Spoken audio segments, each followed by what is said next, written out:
Hey everyone, welcome back to Tic Tac Taiko. Today is International Bachi Day. So to celebrate International Bachi Day, I thought it would be fun to bring out every single bachi that I own. I'm not going to talk about every single one of them, but I thought my viewers might be interested to see some of the different kinds of bachi that I've accumulated over the last 28 years of playing. Now I'm not going to get super in depth. I'm not going to talk about all the different types of wood. I'm not going to tell you all the different measurements, but just to go over some of the ones I think would be of interest. So, sit back, grab yourself a tasty beverage, and celebrate with me International Bachi Day. Hey, you know I can see that, right? Uh-huh.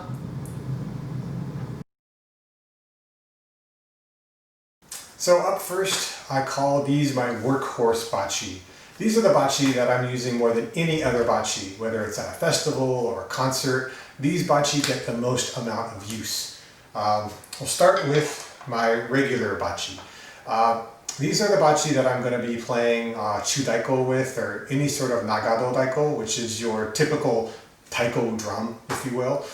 The only thing of interest about these is their length. When I started playing Taiko, I was handed a pair of bachi. I didn't know if the length was good for me, or the width, or the weight, but what did I know? I was brand new. Those were 16-inch in length. That's about 40.5 centimeters, I think. About 5-6 years later, I got my hands on a longer pair of bachi. I don't know if I got the idea, someone gave me the idea, I got a pair, I don't remember, and I wish I did. But these bachi are 17 inches, which is 43 centimeters-ish. It made a world of difference. It completely and utterly transformed the way I play Taiko. I felt further away from the drum. That made me feel like I could move my body and use it more. I didn't feel cramped. The extension feels like a solid line from through my body all the way to the tip of the bachi. Whereas before, I always felt like I had a little stub of wood coming out of my hand. It's a big, big difference. If you take away anything from this video, please experiment and find out the best length, width, and weight of bachi for you. Until you know, you don't know. You could be using bachi that inhibit you or encumber you. You can go to the hardware store, I hope you can go to the hardware store and just cut some dowels, try different lengths and widths and types of wood. If you find it makes a difference, you will absolutely thank me for it. And if you find that you don't change your bachi, at least you know, right? So again, my regular bachi. Moving on, we have shime bachi. My shime bachi are also rather long, and this is because I learned to play with San Jose Taiko, who historically has used longer shime bachi. The length of these bachi work really well for San Jose Taiko style. There's nice extension, you can stand further away from the drum and use your body. It does, however, or has the potential to make it more difficult to play faster and or more complex patterns. Not a guarantee, but it definitely can, especially if you're on the shorter side. But luckily for me, I'm long, I like long bachi, these really work well for me. And next up, we have Katsugi Okedo bachi. And if you don't know, the Okedo is the roped drum. It's bigger and longer than the shime. And the Katsugi is basically the style of drumming, which is strapped. It's mounted or mobile, if you will. And normally you're playing it this way, sometimes this way. The Katsugi Okedo bachi are interesting because when I first started playing Taiko, Katsugi Okedo I should say, I used these bachi, these nice small bachi. Then when I realized I should get longer bachi in general, I thought I should also get longer Katsugi Okedo bachi, right? Nope. And the big reason why is when I play regular Taiko, the Taiko are stationary. If I move, the Taiko stay there. So I can get into a really nice extended position. But with the Katsugi Okedo, it's attached to me. I can't move away from it. So if I want to use long bachi, I have to compromise my technique, or I have to make the drum sit much lower, which is another compromising of technique. So it took me a couple of years to realize that a smaller Katsugi Okedo bachi was actually better. And these are very, very light because most Okedo don't need a lot of force. And finally we have Taiko Bachi. So these are also on the longer side, but you know what's interesting? I get a kick out of when people hold these or lift these up because they expect these to be really heavy. They're not. They're dense enough because they're going to be playing pretty intensely, but they're actually pretty light for their size. If you think about it, if I'm going to play a 6 to 8 minute song, the last thing I need are 5-pound weights that I have to hold up in my hand. I know some people who play Taiko like a heavier bachi because it makes a nice loud sound, but in my opinion, a lighter bachi that requires me to use my entire body and a really good wrist snap, in other words, to have really good technique, is way better than relying on something heavy. I haven't done it in a while, but I used to solo on a Taiko for like 20 minutes and then some, just to push myself. There's no way I could have done that with bachi like these that were heavy. This bachi was signed, I have to say, by Yoshikazu Fujimoto of Kodo. He's kind of my Taiko idol, if you will. He's the iconic, you know, bare fundoshi loincloth playing Taiko guy that you'll see in a lot of photos. But because that one was fading, I had him sign another pair of bachi that I don't use because I'm a fanboy like that. So those are the Workhorse bachi.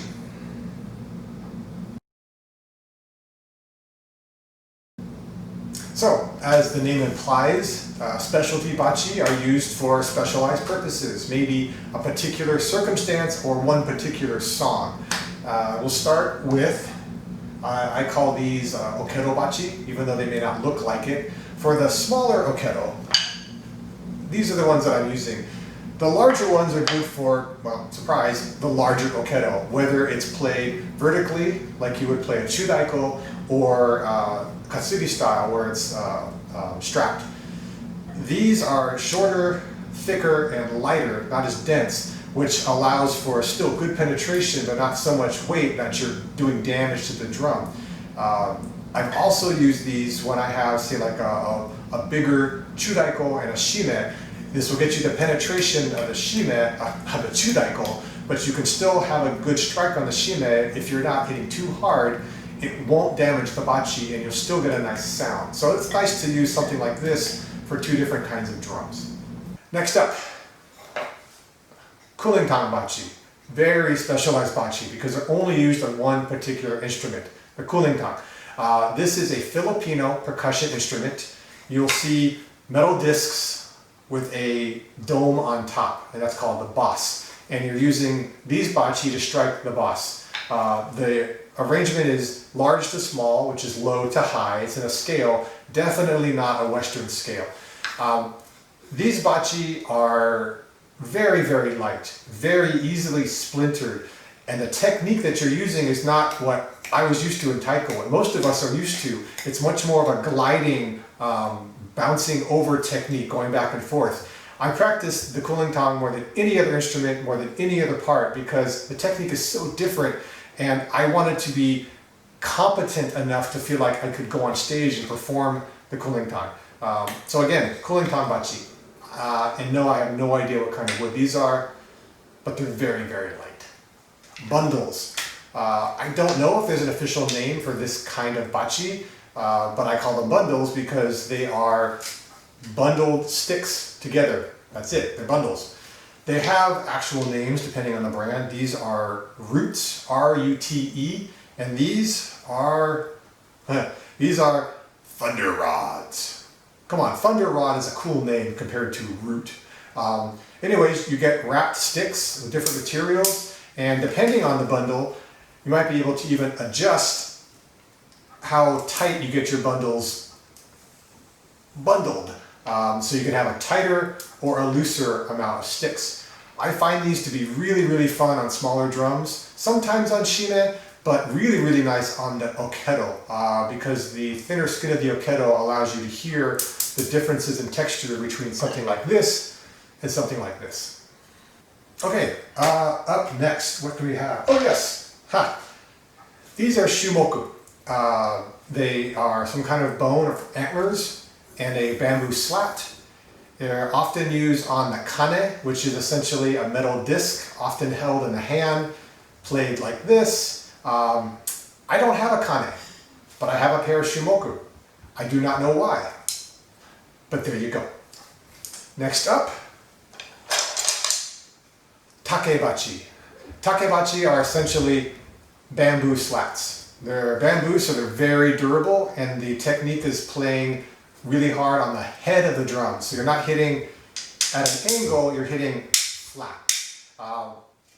Depending on the size, you can play pretty much any kind of drum you want. There are ones that are way, way longer than this, way larger than this, and they're really, really cool on the Taiko or the big drums. It's such a very proud slap noise. The smaller ones, even smaller than this, are also good on okedo because you produce a very, very tight, lighter, sharper sound than you would, again, with something like this. Last up in this category are tapered bachi. It may be hard to see, but starts a little thick on one end, ends a little thinner. It tapers off. I don't use a lot of tapered bachi, but this is the one pair that I do. Now, in San Jose Taiko, they had a song where each person had a pod of 3 drums. A chudaiko, a shimedaiko, and an okedo, a small okedo. And it would not do any good to use a shimebachi because you could get a good sound out of the chudaiko. You'd obviously get a good sound of the shime, but the okedo you would easily break the head if you struck it hard and by accident. So they made custom bachi for that song that were a lot more like the small katsugi okedo bachi. And on me, this is really small when I'm playing something that I have to reach for. So for the longest time, I suffered until I found a pair of these tapered bachi. They're long enough that I can extend comfortably. They're light enough that I won't hurt the okedo, but they're still dense enough that I can get a good sound out of the chudaiko. So it's really nice to find bachi that you can use for different kinds of drums. In this case, these are tapered. So, as the name implies, these are the weird ones. I may use a Novelty Bachi to practice with, to experiment with, but I've never used them to perform with. Doesn't mean I won't, it's just they're a lot harder to find uses for, or they're just plain silly. So, we'll start with some more tapered bachi. I call these bumblebees because of the black and yellow color scheme. I wanted a pair just to try, and this was the only color that I think Amazon had. The grip aside, which is excessive, you really don't need it. I actually like the construction of these. I like the taper, I like the lightness, it's not very heavy. So it's actually really nice to get a lot of control out of playing on, say, a shime with these kind of bachi. So these are interesting, and they have a lot more colors now if you're interested. There's also regular tapered bachi that you could get at Taiko conference or any online Taiko store. These are good for okedo or shime. And then you get some ridiculous ones which are really, really long. Now it's hard to tell just by looking here, but if I pull out my shimebachi, remember how I said my shimebachi were on the longer side? So if my shimebachi are long, these things are ridiculous. I have no idea why I bought these. I have no idea what I would use these for. I actually tried using a pair of these for shime, and now I only have one because it broke. So I might find a use for these, but they make a tapered bachi, any kind, any size that you're looking for, and someone like me bought them, so there you go. Tapered bachi. Something else I have a little bit of is Western percussion gear. I minored in music, I played in the percussion ensemble, I made it through, I wasn't that great, and on the way I on the way I bought a few mallets. These are interesting. You can get some different sounds, a very soft tone with mallets. Some of them work better on different instruments than others. I know a lot of professional and semi-professional taiko players tend to have a lot more Western percussion because they're using Western drums or they're just experimenting more than I am, for sure. There is an interesting set of percussion, these aren't bachi, I don't even know what these are called.